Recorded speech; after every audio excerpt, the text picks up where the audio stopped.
morning students and welcome back to online classes of Royal International School, and this video from the Hornbill book. From this book I am going to start second chapter which we have started in our last video, and today we will complete this chapter 2, The Portrait of Lady, written by Khushwant Singh. Now comes on page number 4, third paragraph. My grandmother went to school with me because the school was attached to the temple.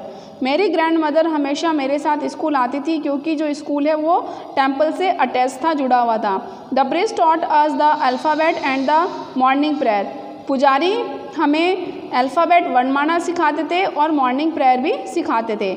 While the children sat in rows on either side of the veranda, singing the alphabet or the prayer in a chorus. वो alphabet और prayer को गाते थे veranda में बैठ कर के. बच्चे जो बच्चे थे वो वेरेंडा में बैठ कर के वो लाइन में बैठते थे. While the children sat in rows, यानी कि जबकि जो सारे बच्चे होते थे वो लाइन में बैठते थे on the either side of veranda के दूसरे साइड में. सिंगिंग, और वो अल्फ़ाबेट और प्रेयर को गाते थे. My grand mother sat inside reading the scriptures, और मेरी ग्रैंड मदर मंदिर के अंदर बैठ के स्क्रिप्चर्स यानी कि जो होली बुक्स होती थी उनको पढ़ती थी. When we had both finish, जब हम दोनों का काम फिनिश हो जाता था, we would walk back together, हम दोनों साथ ही आते थे.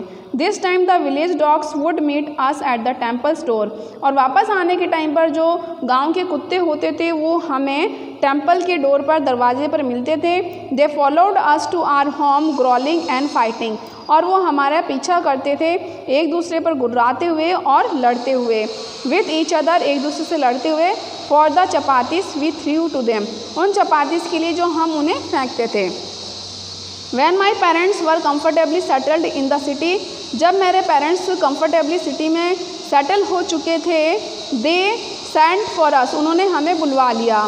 That was a turning point in our friendship, और यहाँ से हमारी फ्रेंडशिप में बहुत बदलाव आया. किनकी फ्रेंडशिप? राइटर और उनकी ग्रैंडमदर के बीच. Although we shared the same room, हालांकि हम सेम रूम शेयर करते थे. My grand mother no longer came to school with me, लेकिन ज़्यादा लंबे टाइम तक मेरी ग्रैंड मदर मेरे साथ नहीं आई school. I used to go to an English school, मैं इंग्लिश स्कूल में जाने लगा था. इन अ मोटर बस, एक मोटर बस में.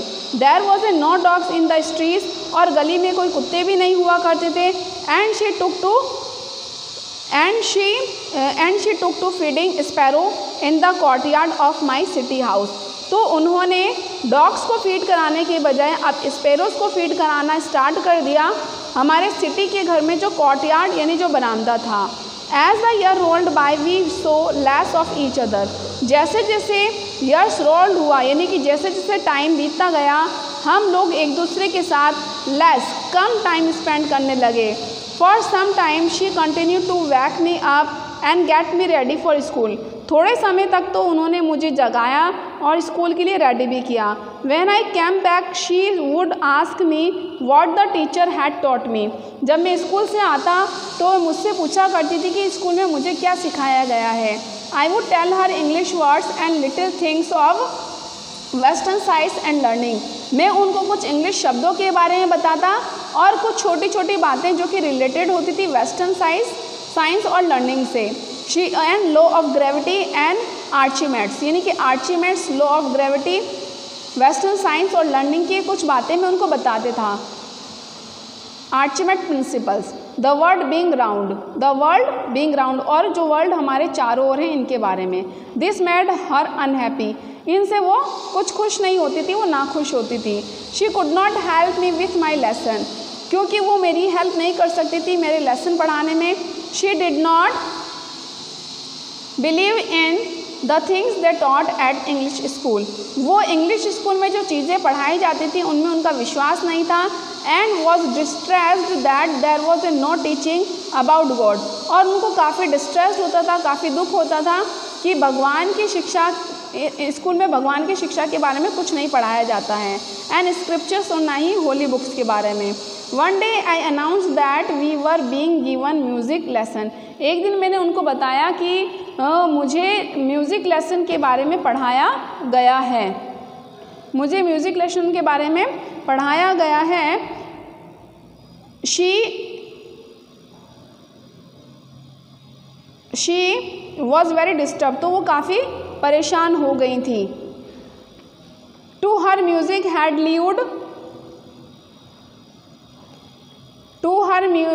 Had lead association, it was the monopoly of the harlots and beggars and not meant for the gentle folk. क्योंकि उस म्यूज़िक को सुनने के बाद में उनको लगा कि ये तो उसने कहा तो कुछ नहीं, लेकिन उनके चुप रहने का मतलब था उनकी अस्वीकृति थी, और ये मतलब था कि इस पर तो केवल वैश्यों और भिखारियों का ही एकाधिकार था, कि मोनोपोली का मतलब है कि एकाधिकार।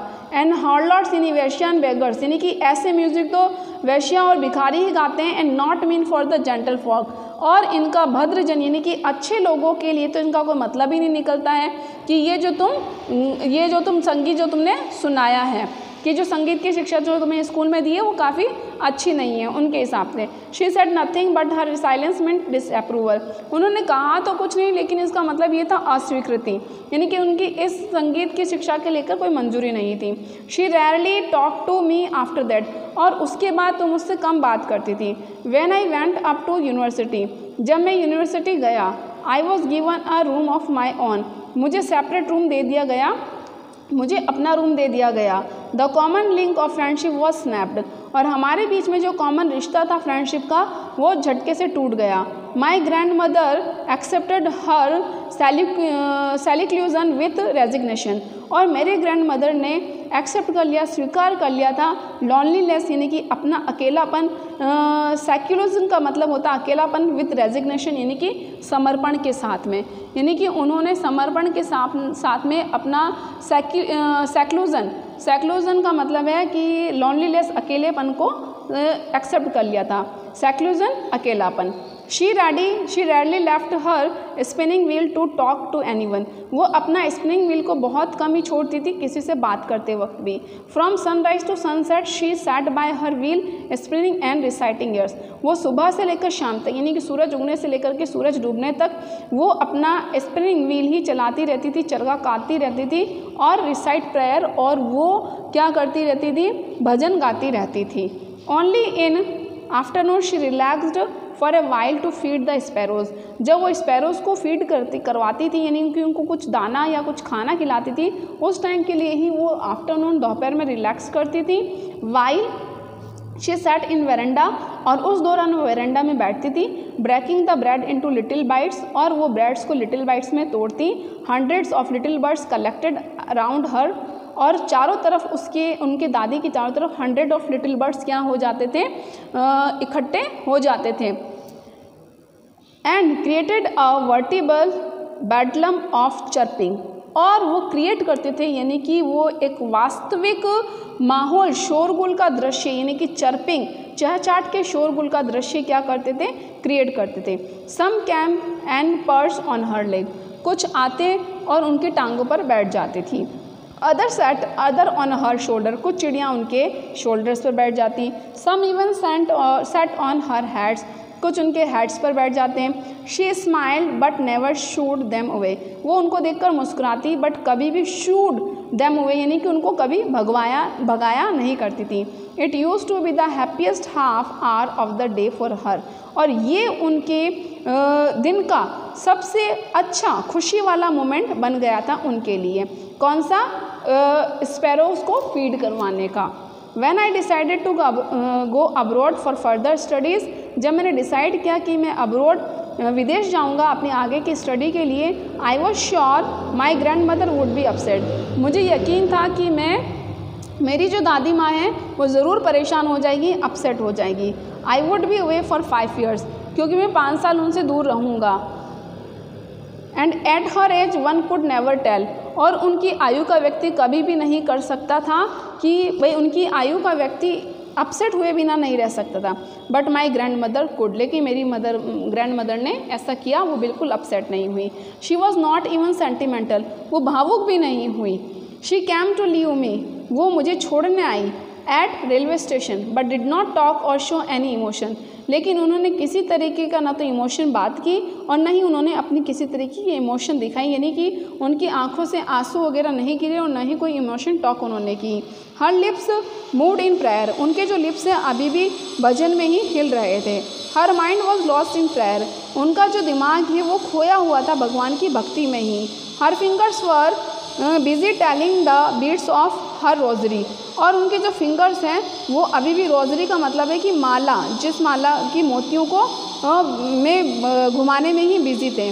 Silently she kissed my forehead, और चुपचाप से उन्होंने मेरे साइलेंटली यानी कि चुपचाप से उन्होंने मेरा माथा चूम लिया।